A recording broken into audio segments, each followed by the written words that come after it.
मैं जानना चाहता हूँ, क्या बिना किसी सुपर पावर के हीरो बनना पॉसिबल है? मैं सिर्फ एक आम बच्चा हूँ जिसके पास कोई सुपर पावर नहीं है। तो क्या फिर भी मैं आपके साथ हीरो बन सकता हूँ? मेरी बात सुनो, तुमने कहा कि तुम्हारे पास कोई शक्तियाँ नहीं है, लेकिन जब मैंने देखा कि एक पोर्कलेस बच्चे ने किसी की जान बचाई तो उससे मैं भी इंस्पायर हुआ। तुम्हारे सोचने से पहले ही तुम्हारा शरीर मदद के लिए आगे बढ़ जाता है। ये एक सच्चे हीरो की निशानी है और आज ये तुम्हारे साथ हुआ। तो बच्चे, तुम भी हीरो बन सकते हो।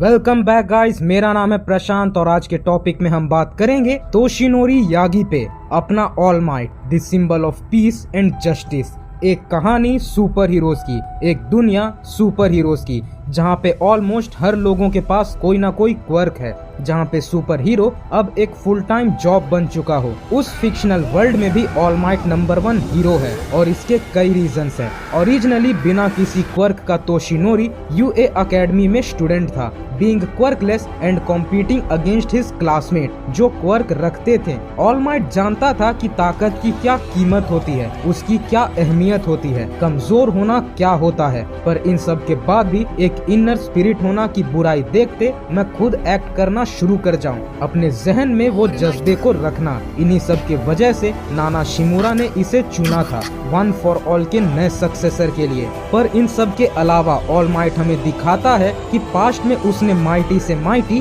और इनविंसिबल बींग्स को हराया है, पर अब उसके खुद का एक और दुश्मन है और वो है उसकी लिमिटेशंस, जिनसे वो कभी नहीं जीत सकता। उसका हीरोइज्म फेड हो रहा है, वो खुद से हर दिन लड़ रहा है, अपने कमजोरियों से, अपने खत्म होते वक्त से, अपने बॉडी से। बट फिर भी वो जानता है कि इतने ड्रॉबैक्स के बाद भी उसके पास एक रेस्पॉन्सिबिलिटी है जो उसे पूरा करना है। उसने जो उम्मीद इस दुनिया को दी है अपने काम से, अपने हीरोइज्म से, कि जब तक मैं हूँ कुछ नहीं होगा, वो वर्क अब एक रेस्पॉन्सिबिलिटी है जो उसे हमेशा बनाए रखना है। इंटरनल सफरिंग और पेन मायने नहीं रखते, क्योंकि being the symbol of peace मेरे चेहरे पे कभी डर नहीं होना चाहिए कि लोग मुझे देखते हैं। मेरे वर्क से उनके मन में उम्मीद जागती है। अगर मेरे चेहरे पे डर दिख जाए तो लोग उम्मीद खो देंगे। बस इसी वजह से वो अपने चेहरे पे लार्जर देन लाइफ ब्राइटनेस और स्माइल बनाए रखता है। इसकी पॉजिटिविटी इतनी कमाल की होती है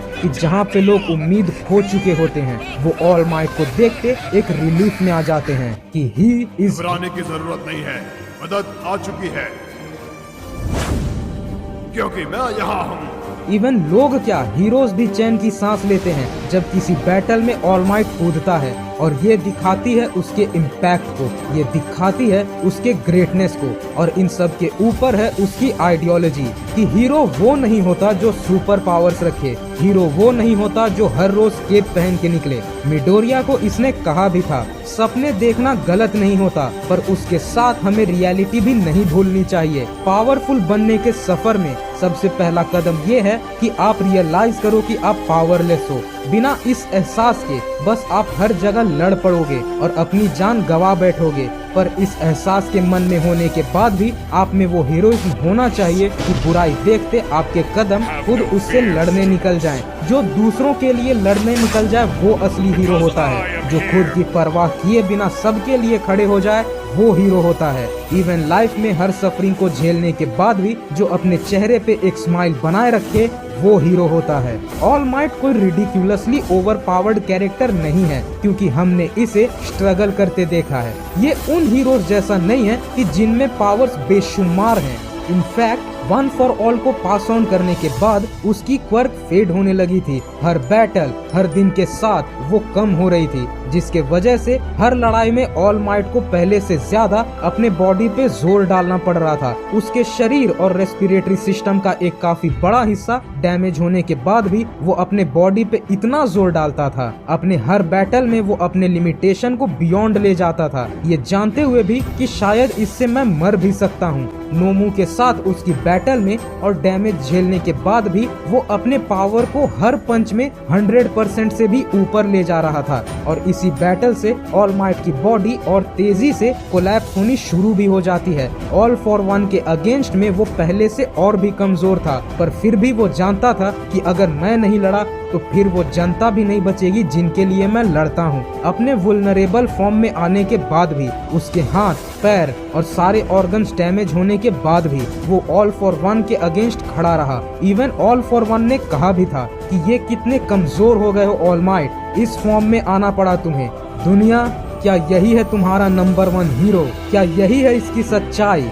देखो, और यहीं से आपकी मॉरल्स भी ऑन द लाइन आ जाती है। You are the most vulnerable against a being which has godly quirk, पर फिर भी अपने पूरे जज्बे को जोड़ के, अपने पावर के बचे आखिरी कतरे तक को बटोर के एक ब्लो मारने की हिम्मत मन में जगाना अपने आप में एक हीरोइक मूवमेंट था। क्योंकि ऑल माइट को ये पता भी नहीं था कि इस बैटल के बाद मैं जिंदा बचूंगा या नहीं, but he still give his all out. Personally मुझे भी ऐसे कॉन्सेप्ट्स कमाल के लगते हैं कि जब हीरोज अपने फिजिकल और मेंटल लिमिटेशन के भी पार चले जाते हैं, जब खुद की वीकनेस खुद के ही अंदर हो, पर फिर भी हर बैटल में अपना सब कुछ झोंक देना, हड्डियां टूटने तक, बॉडी एग्जॉस्ट होने तक, बैटल्स में लड़ना जिसका आउटकम शायद उनकी मौत के साथ हो, पर लड़ना जस्ट बिकॉज ये उनकी रेस्पॉन्सिबिलिटी है। ये होता है ट्रू हीरोइज्म, और ये हमने देखा भी। वन फॉर ऑल के जाने के बाद भी ऑल माइट को वही रेस्पेक्ट दी जाती है। लोग उसे देखते खुश हो जाते हैं, उसके लिए चीयर करते हैं कि ये है नंबर 1 हीरो, जो ये दिखाया कि हीरो हमारे अंदर होता है, हमारे पावर्स में नहीं। पावर्स तो बस एक जरिया है, क्योंकि अच्छाई तो हमारे आइडियोलॉजी के साथ आती है। पावर्स विलन्स भी रखते हैं, पर जो चीज हीरो और विलन को अलग बनाती है वो है उनका नजरिया। एक ट्रू हीरो सेल्फलेस होता है, एक true hero ready to serve always होता है, और यही व्यू था हीरो किलर स्टेन का, और यही कारण था कि उसके नजरिए में सिर्फ एक ही ट्रू हीरो था, ऑल माइट, और यही सब उसने मिडोरिया में देखा था। ऑल माइट हमें छोटी सी पर काफी डीप बात सिखाता है, जो उसने कहा भी था।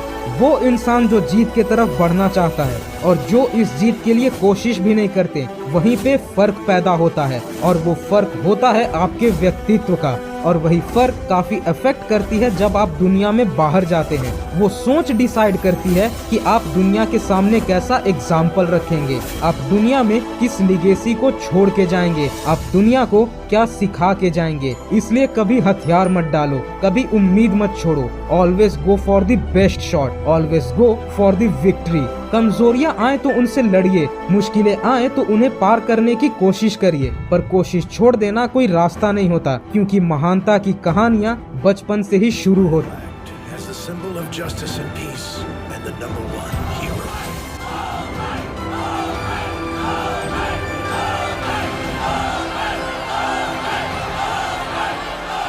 तो गाइज, ये था हमारा आज का वीडियो, जो कि ऑल माइट के कैरेक्टर कॉन्सेप्ट पे था, और यहीं से हम एनिमे को भी शुरू करते हैं ईबॉट पे। And we will try to provide every possible entertaining videos and concept in anime also. अगर आपको ये वीडियो पसंद आई हो तो इस वीडियो को लाइक कर दें और अपने दोस्तों के साथ शेयर जरूर कर दें, और कमेंट में हमें ये बताएं कि आपको ऑल माइट के बारे में क्या पसंद है और उसका कौन सा smash, Detroit smash, Texas smash, Carolina smash या यूनाइटेड स्टेट ऑफ स्मैश। और ऐसे ही सुपर ऑसम कंटेंट के लिए हमारे चैनल ईबॉट को सब्सक्राइब कर लें, और सारी वीडियो सबसे पहले देखने के लिए नोटिफिकेशन आइकन प्रेस कर दें। तो मिलते हैं अपने नेक्स्ट वीडियो में। Till then, bye bye. Go beyond plus ultra.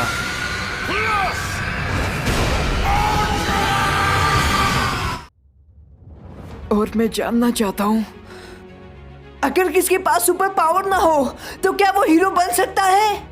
मैं बस सिर्फ एक आम बच्चा हूँ जिसके पास कोई सुपर पावर नहीं है, तो क्या फिर भी मैं आपके साथ हीरो बन सकता हूँ? नहीं।